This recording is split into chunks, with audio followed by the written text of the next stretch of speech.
জীৱনটোৰ বেছিভাগ সময় বিষাদ বেদনাবোৰৰ লগত পাৰ কৰিলোঁ মই। হাঁহি আৰু সুখৰ লগত মোৰ মনটো ভালকৈ চিনাকি নহয়। কাৰণ নিসংগৰ নিবাসী মই। প্ৰেম ভালপোৱাৰ লগত মোৰ ভৰ ভাল নহয়। সিহঁতৰ লগত মোৰ প্ৰায়েই বিতৰ্ক হয়। কাৰণ দৰিদ্ৰ বংশৰ মই, মোৰ অস্তিত্ব সলনি হৈ আছে অভাৱ আৰু আৱেগক লৈ। সেয়ে প্ৰেম ভালপোৱাৰ পৰা বিৰত মই।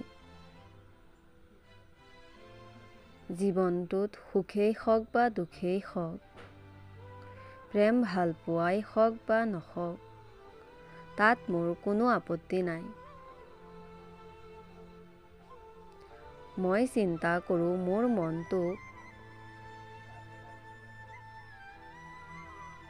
মনৰ মাজৰ